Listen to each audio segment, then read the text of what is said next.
Rokok aja kagak ngomong jadinya. Ini Ki Geni ngapa jadi menciut? Bukannya menciut bang, ini kedinginan. Kedinginan ya. AC-nya kecil banget. Jadi dingin kan badan. Nih ngomong-ngomong ngapain di sini gantiin Ki Geni? Iya Ki Geni kebetulan lagi kurang enak badan. Kurang enak badan. Nah kalau Ki Geni kan nama panggungnya Ki Geni tuh. Nah kalau lu siapa? Ki Genit. Ki Geni. Iya. Sering godain cewek kalau saya bang. Iya. Sering godain cewek. Kayak gitu. Kita mau ngobrolin apa sih bang di mari bang kita bang? Nah lu pernah nggak sih bang kayak kan yang lagi viral nih di TikTok tuh banyak tuh ya? Banyak tuh bener emang. Cek kodam segala Kodam macem. iya. Pernah lu cek kodam bang? Saya sih kagak tahu kok isi kodam saya apaan bang, beneran dah. Masa sih? Saya pengen ngecek, cek ATM juga kosong ya kan. Cek otak apalagi kagak ada ya kan, bingung jadinya. Tapi nggak pernah ngecek-ngecek gituan? Ada bang, kadang-kadang sering nanya, Dek mau cek kodam dong. Apaan gua kagak ngerti kan, bilang kayak gitu kan. Di seliweran TikTok kadang-kadang sering ada yang kayak gitu. Banyak banget sekarang, sumpah. Bener. Sampai kita tersumpah-sumpah kan ibaratnya. Sampai kagak ngerti kodam itu apa ibaratnya kan. Tapi lu pernah gak mikir kayak gua ada nih kodam nih? Kalau kata orang tua dulu sih katanya ada. Apaan? Macan kumbang kalau nggak salah. Macan kumbang. Iya. Belang dong. Iya. Karena dulu ikut paskibra kayaknya. Jadi dia ada macan kumbang keong. Pat gulipat ya. Ada serius bang. Lu kalau ikut paskibra dulu zaman SMP ada kayak gitu. Masih? Iya. Nggak nyentuh lagi gua pas Gibra. Anjir nggak nyentuh. Ente PMR apa Rohis? Tata Boga. Ya. Sama Bu Nur Bayiti. Ada aja aduh ya Allah. Tapi emang ini benar-benar Ki Geni gak kesini ya berarti hari ini ya? Ya belum tahu juga sih, namanya orang kan. Ini siapa sih? Soundman. Oh soundman ini. Keren sound card di sini. Lah itu barusan siapa bang? Lu gak kenal emang bang? Lah itu Ki Geni kan beneran. Bukan itu. Itu siapa? Bukan itu karyawan baru. Oh karyawan baru. Iya. Oh pantesan tadi aturan suruh pakai baju hitam putih. Ya ini yang orang gila lepas sudah ada di sini nih. Wah, orang gila lepas ya. Ini yang punyanya. Saya bajak bang. Malum naik kapal. Iya. Bajak laut. Niki saya kagak enak. Masalah kodam soalnya. Kalau saya kan kodim, konak diem. Aduh. Nah ini kok gendut. Vibratornya ketinggalan. Yang tadi kurus ya. Iya. Lo tadi udah dibuka sama Ki Genit. Udah, Ki Genit itu baru tuh. Aduh. Kodamnya juga katanya macan kumbang. Kumbang apa? Gak tahu. Kumbang kelapa. Oke. Nah Niki kan terusin obrolan kita tadi nih. Banyak yang maksudnya kayak lagi viral gitu kan tentang cek kodam. Ferdi kosong. Iya itu iya. Otak kosong. Dompet dengkul kosong. kopong. Gimana tuh Ki? Maksudnya kayak apa sih kodam nih dan bagaimana apa ya namanya perannya di dalam kehidupan manusia nih apa sih? Jadi kodam adalah entitas goib ataupun makhluk spiritual yang dipercaya dapat memberikan bantuan dan perlindungan kepada manusia. Dalam berbagai tradisi, mistik dan kepercayaan, kodam dianggap sebagai penjaga atau pelindung. Iya. Katanya. Jadi yang memiliki kemampuan untuk mempengaruhi berbagai aspek. Jadi dari aspek kehidupan manusia termasuk keselamatan, keberuntungan, kesehatan, terus juga perkembangan spiritual. Iya. Berarti kodam itu kan ada juga nih yang maksudnya kayak orang nih yang terlahir dengan emang sudah ada kodam sama orang yang mengisi. Ya. Benar nggak sih? Jadi emang kodam ini kan diambil dari bahasa Arab yang memang artinya itu pendamping ataupun pembantu. Gitu. Jadi kodam dapat membantu mengarahkan energi positif, melindungi dari energi negatif, dan memberikan dukungan dalam pencapaian tujuan hidup. Mereka juga dapat menjadi sumber inspirasi dan kekuatan dalam situasi yang sulit. Jadi emang ada hodam itu ada 3. Ada 3. Jadi hodam dari lahir, yang memang dari keturunan. Dari keturunan ya. Terus hodam pencarian. Nah kalau pencarian tuh gimana? Itu kayak misalnya kayak lu sekarang kesusahan, terus buka aura, minta pasang susuk, pakai jimat, pakai apa, yang akhirnya hodam tuh dicari, lu nyari. Nah terus ada lagi hodam yang memang ini menyukai dari aura lu sendiri. Tanpa harus kita cari ataupun ini dia akan datang sendiri. Dia datang dengan sendirinya karena dia suka dengan aura lo. Ini udah pernah kita bahas di waktu di apa yang penutup jodoh. Oh itu lama banget. Lama banget. Udah lama banget. Nah kalau yang penasaran cobalah di scroll videonya. Cari sendiri. Cari sendiri lah. Gak perlu kita sebutin ya. Usaha. Nah ini ada nggak sih tanda-tanda orang? Maksudnya kayak seseorang nih memerlukan kodam itu tuh bisa dilihat dari aspek mana nih Ki?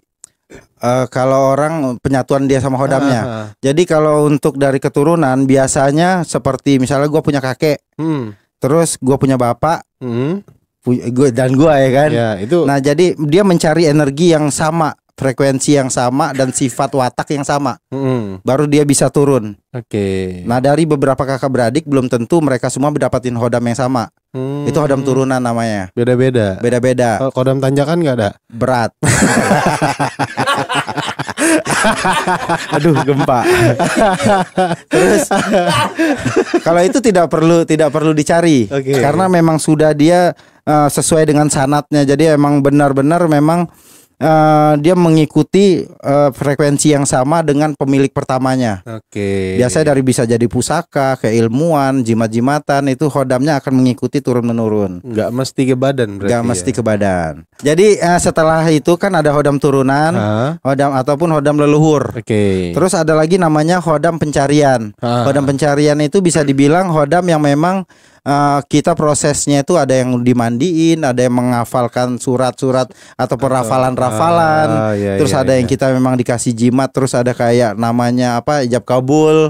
Terus ada juga memang diisi secara dirajah badannya ataupun diritualkan dengan cara yang memang sesuai dengan ininya apa ya, kayak sanatnya itu seperti apa gitu ya. Terus ada lagi yang namanya hodam yang memang dia itu datang karena aura kita bagus. Ataupun amal ibadah kita bagus, akhirnya hodam positif itu masuk. Ada juga yang memang negatif masuk. Macam-macam nih jenis hodamnya, ada yang positif, ada yang negatif. Gitu. Oh, gitu, beda-beda berarti ya. Ya, jadi kalau misalkan orang itu baik, rajin apa, ibadahnya bagus, itu bakal energi positif bakal datang ke dia. Gitu. Dia mencari tuannya lah. Mencari tuannya. Ya. Oh, kalau ini kodam negatif kayaknya. Berat ini. Anjing, ciput bahasa. Nih, lanjut nih kayak ya. Apa sih tanda-tanda orang nih memerlukan untuk apa ya? Memerlukan pemasangan kodam tuh. Untuk apa? Maksudnya kayak untuk perlindungan kah? Atau untuk buka aura? Balik lagi ya. Jadi ada beberapa tanda yang memang orang ini memerlukan hodam. Ada yang memang dia terasa ada ancaman di dalam hidupnya, dan dia membutuhkan hodam sebagai perlindungan bagi diri dia. Dan ada juga yang memerlukan hodam ini untuk popularitas. Ada juga hodam yang memang digunakan mereka ini untuk kekayaan. Atau pengasihan. Jadi itu hodam itu berbeda-beda, ada fungsi-fungsinya.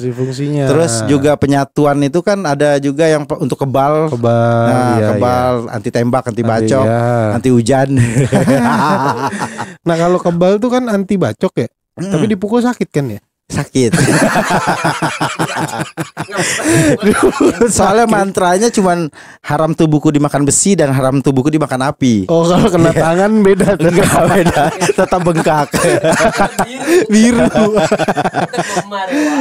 Jadi memang itu penyatuan hodam itu sesuai dengan kebutuhan biasanya.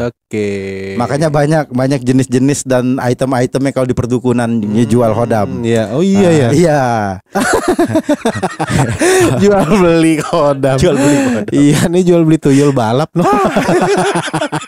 Tuyul aduan. Gitulah. Nah, kalau untuk manfaat sendiri nih, untuk kita memilih kodam nih, manfaatnya apa nih Ki? Jadi manfaat utama dari memiliki hodam termasuk perlindungan dari bahaya dan energi negatif. peningkatan keberuntungan dan dukungan dalam mencapai tujuan hidup. Jadi khodam juga dapat membantu meningkatkan kesehatan fisik dan mental. Jadi memberikan kekuatan spiritual dan memperkuat intuisi. Nah, selain itu khodam dapat membantu dalam pembersihan energi negatif dari lingkungan, memperbaiki hubungan dengan orang lain dan memberikan bimbingan serta inspirasi dalam situasi yang sulit. Dengan memiliki khodam, itu seseorang dapat merasa lebih tenang, terlindungi dan diberdayakan dalam menjalani kehidupan sehari-hari. Jadi tergantung khodam ini bagaimana kita ngebawanya. Sebenarnya dia ngikutin tuannya. Jadi kalau tuannya bisa tenang dan bisa mengontrol itu khodam bakal jauh lebih bagus. Tapi di saat kita terkontrol sama khodam ini, itu yang menjadi bahaya, bahkan bisa membuat seseorang ini keluar dari sesuatu yang harus dilakukan. Ya. Nah, kita ngomongin bahayanya nih Ki ya. Mungkin kan kalau dari gua kan orang awam nih ya, mungkin banyak juga yang di luar nih bertanya kayak, masa lu orang awam? Lu temenan sama gua aja udah 8 tahun Wer. Masa lu orang awam? Iya, ada lampu. Enggak, maksudnya kayak untuk orang Padang Wer. Iya. Maksudnya kan banyak juga nih orang-orang di luar nih bertanya kayak, ada nggak sih efek samping khusus ya, atau bahayanya kita tuh untuk pasang khodam tuh ada nggak sih? Jadi pemasangan khodam ini umumnya aman jika dilakukan praktisi yang memang berpengalaman dan terpercaya. Jadi namun ada beberapa resiko atau efek samping yang perlu diperhatikan. Misalnya jika pemasangan tidak dilakukan dengan benar, individu ataupun orang yang mungkin bisa mengalami ketidakseimbangan energi, gangguan emosional atau bahkan gangguan dari entitas gaib yang tidak diinginkannya. Selain itu ada resiko bahwa khodam tidak akan berfungsi dengan baik atau tidak memberikan manfaat yang diharapkan jika individu ini tidak merawat dengan benar ataupun tidak melakukan perilaku yang benar. Oleh karena itu, penting untuk memilih praktisi yang berpengalaman dalam mengikuti petunjuk perawatan khodam dengan seksama. Jadi memang benar-benar harus cari praktisi yang memang mumpuni ataupun memang menguasai khodam-khodam ini tadi. Berarti nggak bisa sembarangan ya. Karena harus ada pengarah yang benar. Kalau nggak benar bisa halu. Nah, ini kan kita nih tadi kan habis ngebahas nih masalah resiko dan efek samping. Nah, kalau untuk cara ngerawat sendiri nih dari khodam nih setelah pemasangan tuh ada ritual khusus atau maksudnya cara-cara penanganan khusus nggak sih? Ntar asam lambung naik.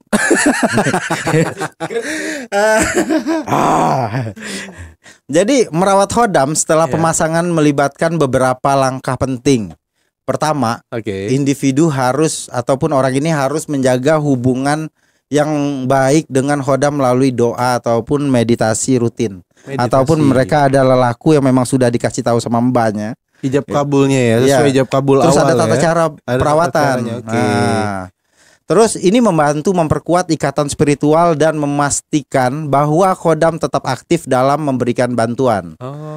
Nah, kedua, memberikan sesaji atau persembahan tertentu seperti makanan atau minuman atau sesaji 7 rupa yang memang sudah dianjurkan sesuai dengan petunjuk praktisinya, itu harus dilakukan.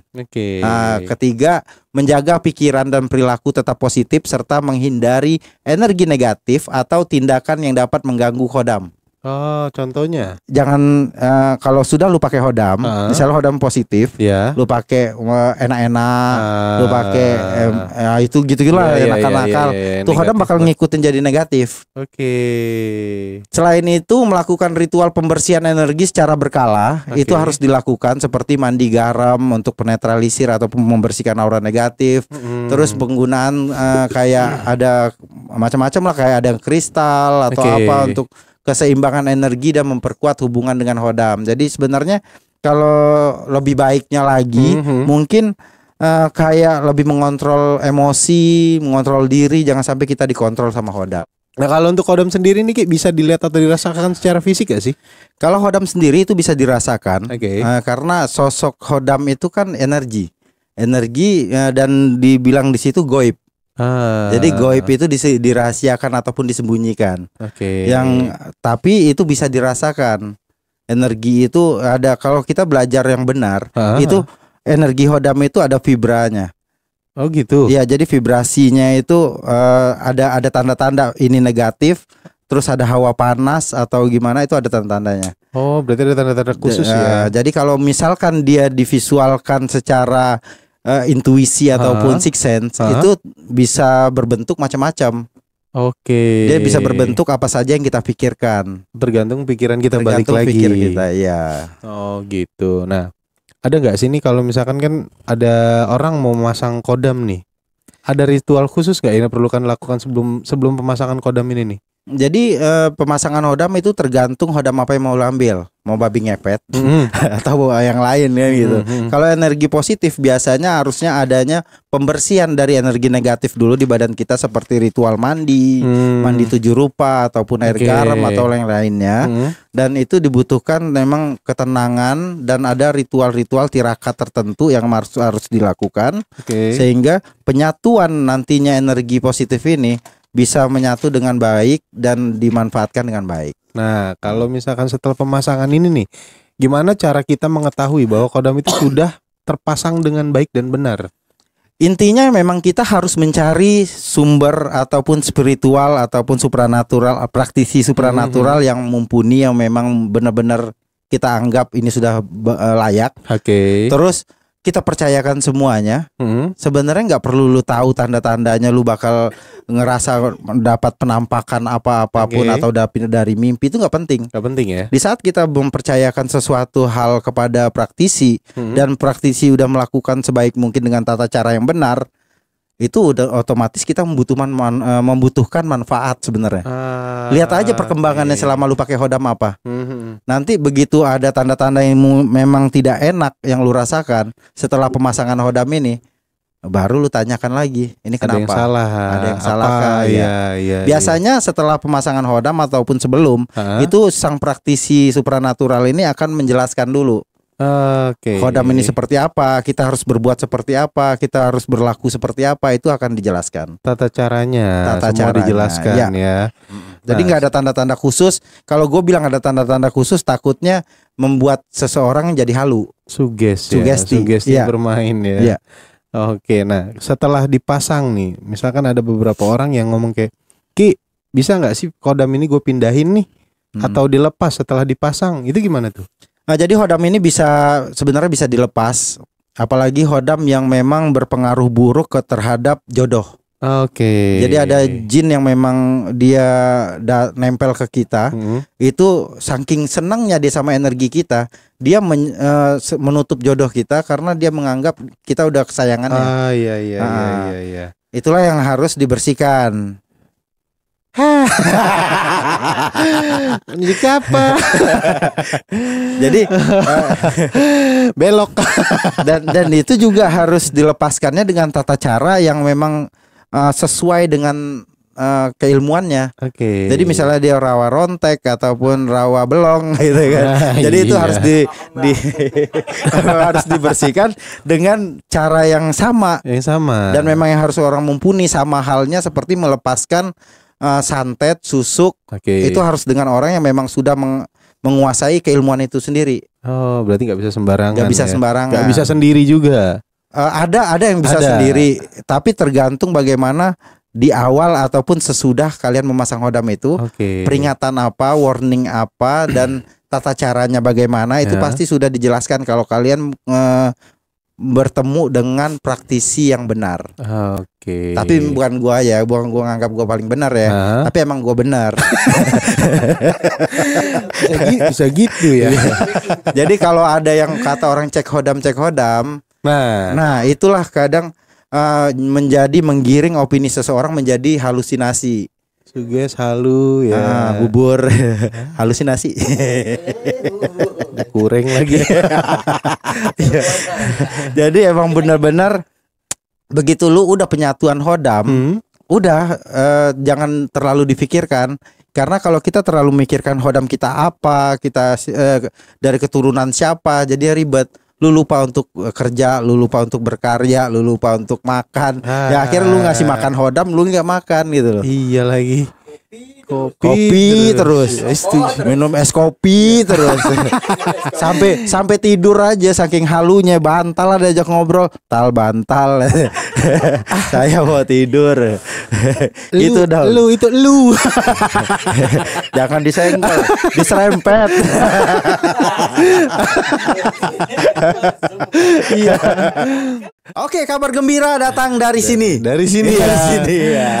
Oke, kabar gembiranya apa nih kalau boleh tahu? Kabar gembiranya gue bakal kasih kalian uang jajan untuk 5 komentar terbaik. Ya, terbaik setiap minggunya ya. Iya, setiap minggunya kita bakal kasih untuk 5 orang terbaik komentarnya. Dimulai dari TikTok, Instagram, YouTube. Jadi 3 ini kita bakal pilih 5 orang setiap minggu. Kita bakal kasih uang jajan dan dengan syarat apa, Fer? Kalian di saat kalian nulis komentar, jangan lupa di bawahnya itu kalian pakai hashtag uang jajan dari Ki Geni.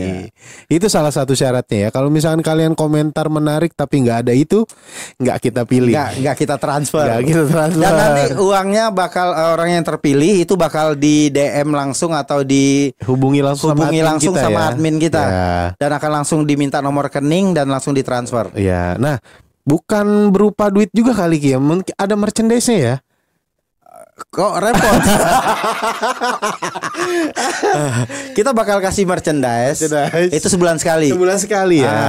Karena repot ngirimnya, Fer. Iya sih. Karena penonton kita kan dari Sabang sampai Merauke, ada juga yang dari luar negeri. Jauh banget, iya bener sih. Kayak merchandise nggak jadi. Jadi mendingan kita transfer aja untuk duit jajan. Namanya uang jajan. Iya benar-benar. Apa? Uang jajan apa duit jajan? Uang jajan dari Ki Geni. Ya, jadi hashtagnya di bawah ini. Uang jajan dari Ki Geni. Jadi komentar kalian semenarik apapun, kalau tidak ada hashtag di bawah ini, ya, itu tidak akan kita berikan hadiah. Yes. Nah, nanti akan dipilih sama Iwan. Oke, thank you.